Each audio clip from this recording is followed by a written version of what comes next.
في عالم التسويق بالعمولة الديناميكي، يعتمد نجاحك على ركيزة أساسية: اختيار المنتجات المناسبة. هذا القرار المحوري يرسي الأساس لمسيرتك بأكملها في التسويق بالعمولة، مما يؤثر على أرباحك ومصداقيتك وتأثيرك العام. تخيل الأمر كبناء منزل. الأساس القوي ضروري للاستقرار وطول العمر. وبالمثل فإن اختيار منتجات التسويق بالعمولة المناسبة يوفر الأساس المتين لعمل تجاري مزدهر ومستدام. لا تتمحور رحلة اختيار المنتج هذه حول العثور على منتج سحري يضمن لك الثراء بين عشية وضحاها، بل يتعلق الأمر بفهم جمهورك ودراسة السوق ومواءمة نفسك مع المنتجات التي تتناسب مع احتياجاتهم وتطلعاتهم. بينما تشرع في هذا المسعى المثير، تذكر أن الخيارات المستنيرة تؤدي إلى نتائج مؤثرة. دعنا نتعمق في عالم اختيار منتجات التسويق بالعمولة، ونزودك بالمعرفة لاتخاذ قرارات تمهد الطريق لنجاحك. قبل أن نتعمق في عملية الاختيار، دعونا نوضح ما نعنيه بمنتجات التسويق بالعمولة. في جوهرها، هذه منتجات أو خدمات تقدمها شركات أو أفراد آخرين، تقوم أنت كمسوق بالعمولة بالترويج لها لجمهورك. تخيل أنك شغوف باللياقة البدنية وقمت ببناء متابعين مخلصين على مدونتك أو منصة التواصل الاجتماعي الخاصة بك. لقد صادفت شركة تبيع معدات تمارين عالية الجودة. بصفتك مسوقا بالعمولة، يمكنك الشراكة مع هذه الشركة والترويج لمنتجاتها لجمهورك. عندما ينقر شخص من جمهورك على رابط الإحالة الفريد الخاص بك ويقوم بعملية شراء، فإنك تكسب عمولة. تتيح لك هذه العلاقة ذات المنفعة المتبادلة كسب دخل مع تزويد جمهورك بتوصيات قيمة للمنتجات. يكمن من جمال التسويق بالعمولة في مرونته وإمكاناته الهائلة. سواء كنت مدونا أو مؤثرا على وسائل التواصل الاجتماعي أو مسوقا عبر البريد الإلكتروني، فهناك وفرة من منتجات التسويق بالعمولة في انتظار الترويج لها لجمهورك المستهدف.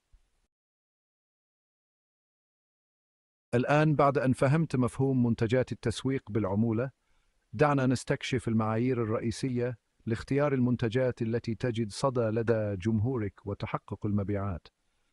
أولاً، الصلة.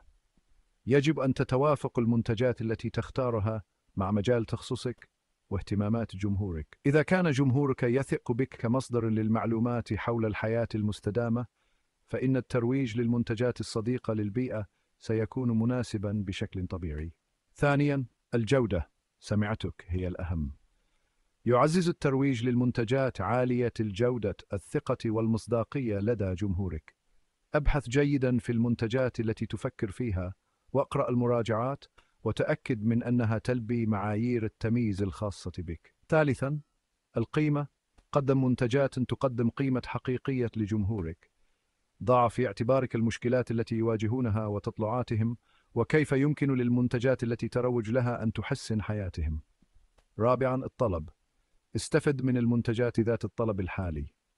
ابحث عن المنتجات الشائعة في مجال تخصصك، وحدد تلك التي لها سجل حافل من المبيعات وتعليقات إيجابية من العملاء. من خلال إعطاء الأولوية لهذه المعايير، ستكون في طريقك لاختيار منتجات التسويق بالعمولة التي لا تجد صدى لدى جمهورك فحسب، بل من المرجح أيضاً أن تتحول إلى مبيعات.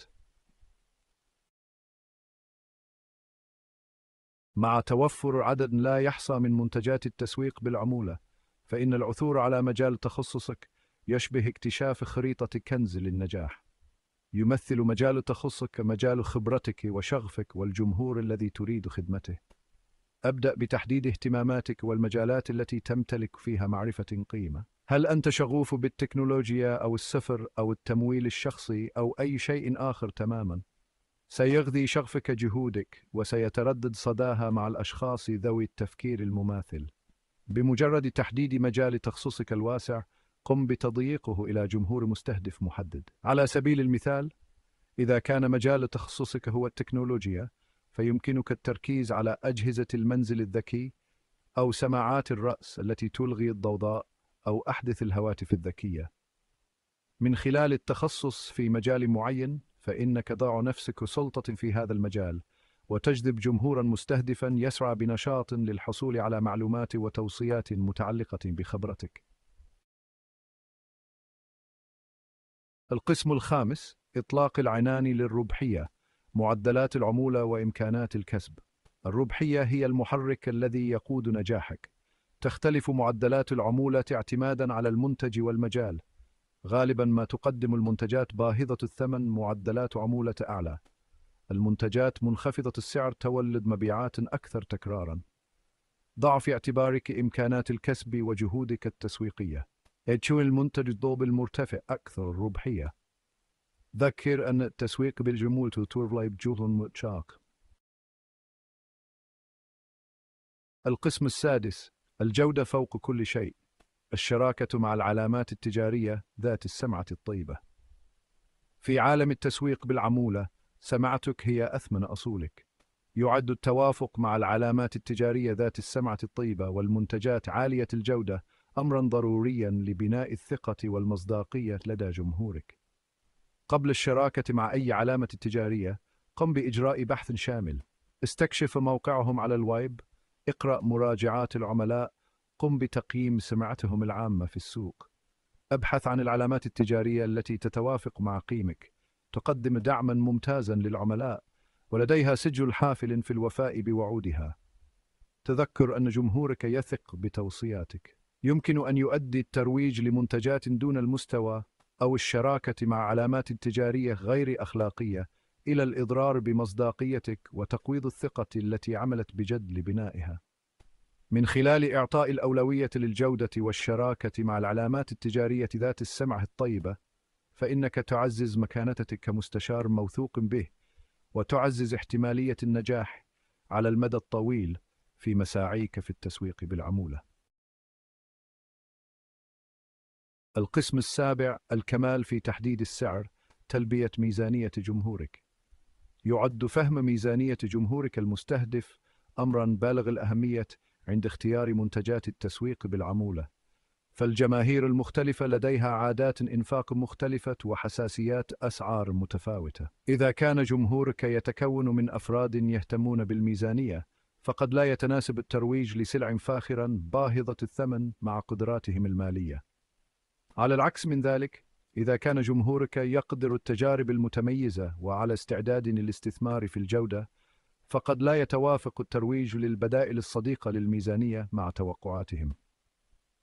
أبحث عن متوسط مستوى الدخل وعادات الإنفاق وتفضيلات الأسعار لجمهورك المستهدف. ستوجه هذه المعلومات اختيارك للمنتج وتضمن توافق توصياتك مع قيودهم المالية. تذكر أن تقديم منتجات ضمن النطاق السعري الذي يجده جمهورك في متناوله يزيد من احتمالية حدوث تحويلات ويعزز الشعور بالثقة والتفاهم. القسم الثامن: ركوب موجة الطلب، تحديد المجالات المربحة. في مشهد التسويق بالعمولة المتطور باستمرار، فإن تحديد المجالات المربحة يشبه اكتشاف فرص ذهبية وسط بحر من الاحتمالات. راقب الاتجاهات الناشئة وحلل سلوك المستهلك، واستفد من أدوات البحث عن الكلمات الرئيسية للكشف عن المجالات التي تشهد طلباً مرتفعاً ومنافسة منخفضة. على سبيل المثال، أدى صعود العمل عن بعد إلى زيادة الطلب على أثاث المكاتب المريح وسماعات الرأس التي تلغي الضوضاء وبرامج الإنتاجية. وبالمثل، أدى الاهتمام المتزايد بالعيش المستدام إلى زيادة الطلب على المنتجات الصديقة للبيئة، من الأدوات المنزلية القابلة لإعادة الاستخدام إلى السيارات الكهربائية. من خلال تحديد المجالات ذات التوازن الصحي بين العرض والطلب، فإنك تضع نفسك في مكانة أفضل للحصول على رؤية أكبر وزيادة عدد الزيارات، وبالتالي زيادة إمكانات الكسب. القسم التاسع: اتقان فن اختيار المنتج، نصائح للنجاح. أولاً، اختبر المنتجات بنفسك. جرب المنتجات بنفسك لاكتساب فهم حقيقي لميزاتها وفوائدها. ستضفي تجربتك الشخصية الأصالة والمصداقية على توصياتك. ثانياً، انضم إلى شبكات التسويق بالعمولة. توفر شبكات التسويق بالعمولة مثل أمازون أسوسييتس، الوصول إلى مجموعة واسعة من المنتجات. ثالثاً، اقرأ المراجعات وقارن الميزات والأسعار. رابعاً، أبق على إطلاع دائم. يتطور مشهد التسويق بالعمولة باستمرار. أبحث باستمرار عن منتجات جديدة واستكشف المجالات الناشئة. القسم العاشر، الخاتمة، رحلتك نحو النجاح في التسويق بالعمولة. بينما تشرع في رحلتك في التسويق بالعمولة، تذكر أن اختيار المنتجات المناسبة هو حجر الزاوية لنجاحك. من خلال فهم جمهورك ودراسة السوق وإعطاء الأولوية للجودة والصلة والقيمة، ستتخذ قرارات مستنيرة تمهد الطريق لعمل تجاري مزدهر ومستدام. احتضن قوة التسويق بالعمولة واستفد من الرؤى المشتركة في هذا الدليل، وشاهد جهودك وهي تتحول إلى نتائج ملموسة. ينتظرك عالم التسويق بالعمولة المليء بالفرص للتواصل والإلهام والكسب.